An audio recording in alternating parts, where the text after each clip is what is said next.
Santiago Arboleda Quiñones es licenciado en Historia, maestro en Historia Latinoamericana y doctor en Estudios Culturales Latinoamericanos. Actualmente es vicerrector académico de la Universidad del Pacífico. Su trayectoria como docente e investigador lo ha llevado a colaborar en la Universidad del Valle, en el Instituto Colombiano de Historia y Antropología, en la Universidad de Cali, en la Universidad Pontificia Javeriana, entre otras instituciones. Dentro de sus múltiples trabajos académicos, destaco solo algunos. ¿A dónde vas, Nazareno, con esa pesada cruz? Religiosidad y construcción de identidades afrocolombianas en el distrito de Agua Blanca, Cali. Diagnóstico etnográfico de las comunidades negras e indígenas en el municipio de Santiago de Cali, en colaboración con Francisco Zuluaga Mandarango y Sandra Bermúdez. Afrocolombianos, entre la retórica del multiculturalismo y el fuego cruzado del destierro, publicado en el Journal of Latin American and Caribbean Anthropology. Destierro afrocolombiano, la interculturalidad imposibilitada, publicado por la Universidad de Barcelona. Como puede observarse, su producción académica revela su interés en el estudio de lo afrocolombiano. Hoy, el doctor Arboleda Quiñones nos presenta su ponencia Racismo Global y Migración en la Óptica Intercultural, una mirada desde Colombia.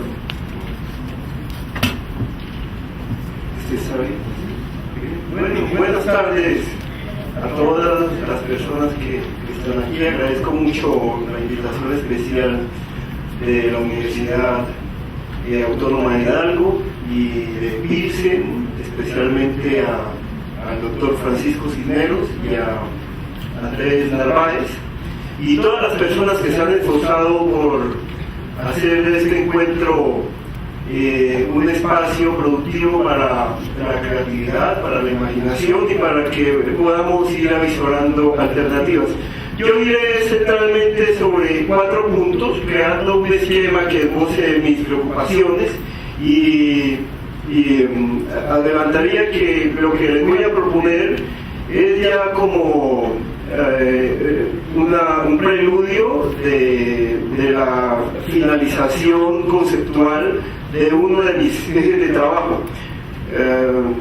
Y no consiste más que en una invitación. Bueno, los 4 puntos son los siguientes. Primero, yo esbozaré una crítica al discurso global, al orden global sobre migraciones, a partir fundamentalmente del último informe mundial de migraciones del 2011, desarrollado por la OIM, ¿cierto? La OIM cada año nos presenta un informe mundial sobre migraciones, y de los objetivos de desarrollo del milenio, a evaluarse conclusivamente en el 2015. Entonces ahí puntualizaré puntos. Es que el debate sobre migraciones le falta asumir de manera clara el problema del racismo como punto constitutivo, sin el cual por lo tanto no se puede comprender su funcionamiento en el orden global.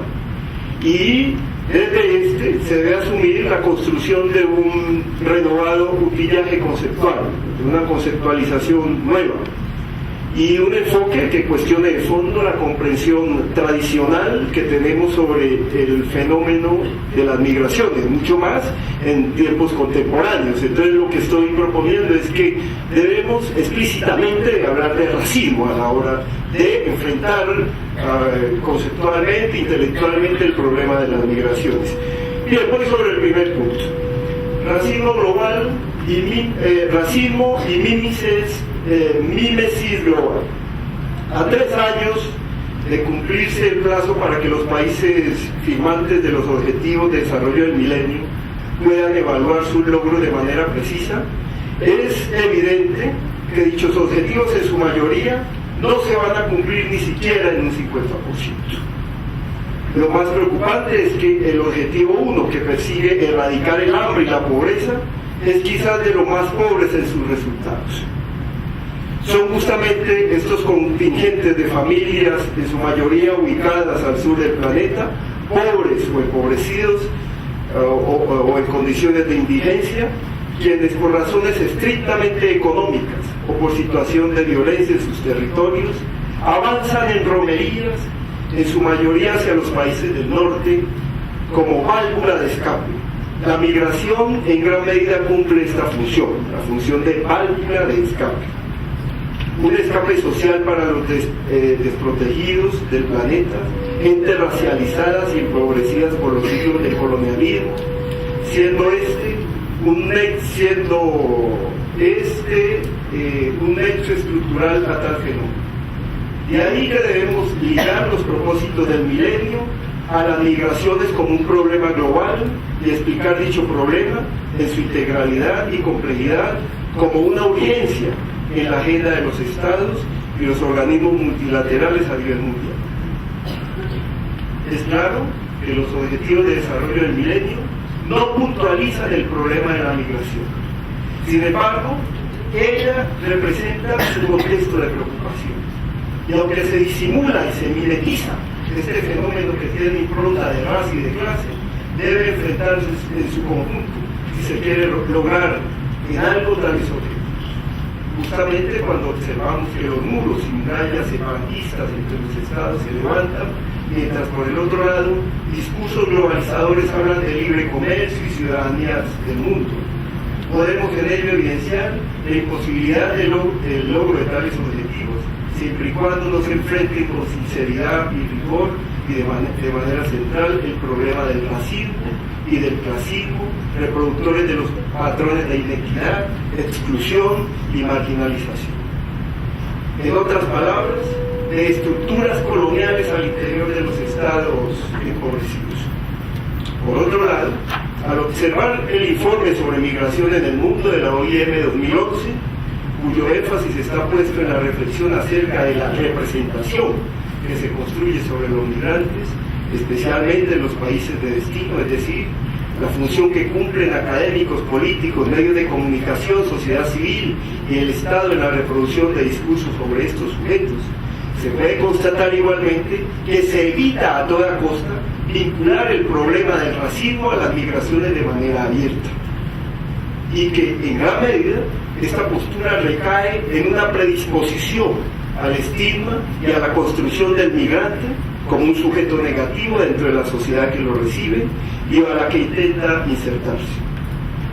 Aunque el informe aboga por una elaboración positiva de la imagen del migrante sobre la base de evidencias empíricas, en que el mismo migrante sea sujeto del debate y se autodefina en los medios de comunicación masiva, la homogenización que subyace en el informe a la hora de plantear la gestión de la migración en el país de llegada, al valorar la diversidad cultural como un elemento fundamental en el impulso del espíritu empresarial y el aumento de productividad en los grupos de trabajo, se revela en el refuerzo por pensar la llamada, comillas, medida de migración, cierra comillas, que en gran medida redunda en la presunción de una asimilación sucesiva de la cultura de destino o a la que se llega, mientras se abandona generalmente a través de las generaciones la cultura de origen. Estos mecanismos de integración, lógicamente, tienen diferencias entre los distintos países, reproduciendo en su seno una jerarquía que niega la igualdad y o la cultura, la igualdad y o equidad cultural y humana, y por el contrario, reproducen implícitamente la idea de superioridad de unos grupos humanos sobre otros. En la medida en que unos, los migrantes regulares e irregulares, deben asimilarse con la menor resistencia posible, mientras otros imponen los modelos de comportamiento y las rutas por donde transitar la vida y el sentido existencial, afianzando su superioridad colonial. En su conjunto, ambos informes dan cuenta de lo que contemporáneamente se reconoce como neorracismo, paradigma en el cual se puede enunciar que hay racismos y racistas, dado que este se expresa en términos de diferencia cultural, inserto en los sistemas legislativos y constitucionales que muestran por la vía de la diferencia y la diversidad cultural los éxitos o fracasos de los grupos humanos. De ahí que el ascenso social, más que asociarse a oportunidades reales, tiende a explicarse por la vía de la potencialidad adaptativa y la capacidad de la cultura de la cual provienen los sujetos, escondiéndose con ello el racismo del viejo cuño, que insistía no en la diferencia académico-cultural, sino ante todo en la superioridad biológica, genética de unos grupos frente a otros.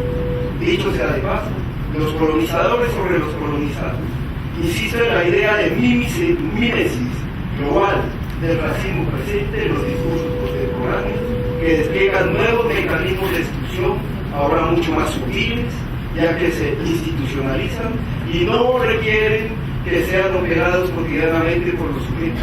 Sin embargo, ello no significa que no se presenten amplias situaciones de discriminación racial cotidiana contra los migrantes internacionales que avanzan del sur del planeta hacia el norte, algunas ampliamente difundidas al tiempo que estimuladas por los medios de comunicación masiva.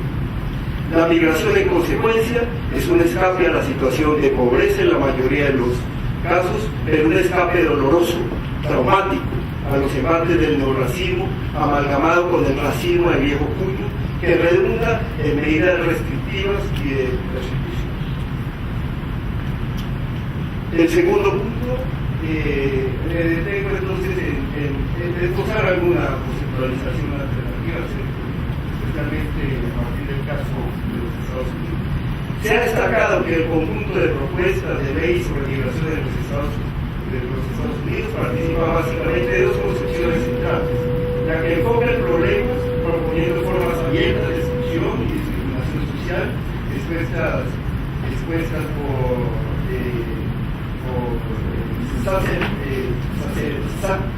Sassenbrenner y otros, a los cuales se les puede denunciar como formas de apartheid, de control político, y las defendidas por Bush y Kennedy, entre otros, que proponen formas más sutiles de control y dominación por parte de las élites blancas, las cuales se pueden denominar neoapartheid. Bueno, esta posición ha sido defendida básicamente por Ramón Rosogel y por Maldonado Torres, investigadores latinos que viven en los Estados Unidos. Sobre este punto no me detendré. Pero estos investigadores han destacado que hasta hoy, mientras la primera busca negar totalmente los derechos civiles y humanos a más de 12 millones de migrantes irregulares, manteniéndolos como ilegales, la segunda busca gradualizar el reconocimiento de estos derechos, ofreciendo un programa de trabajadores huéspedes, mano de obra barata. Esta propuesta de ley se encuentra situada entre el racismo y el neorracismo.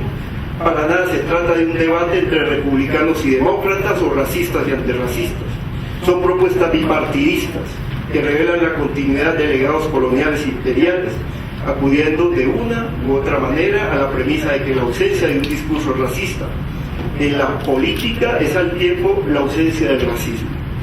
Idea que, como antes he señalado, debe cuestionarse de fondo, dado que moviliza también lo que los autores llaman la, comillas, analógica inmigrante, consistente en trasladar la supuesta inmigración exitosa de los europeos a los Estados Unidos como patrón de medida al resto de inmigrantes, por lo que se juzga en consecuencia que el fracaso de los migrantes latinos, gran problema para este imperio, se debe a su mentalidad, a su cultura, presupuesto que ya habíamos señalado como mecanismo de neorracismo. De ahí que los autores propongan la necesidad de una fina tipología de los migrantes, con base en su historia, su trayectoria, su cultura y el tipo de tratamiento que han recibido en su proceso de inserción en la sociedad.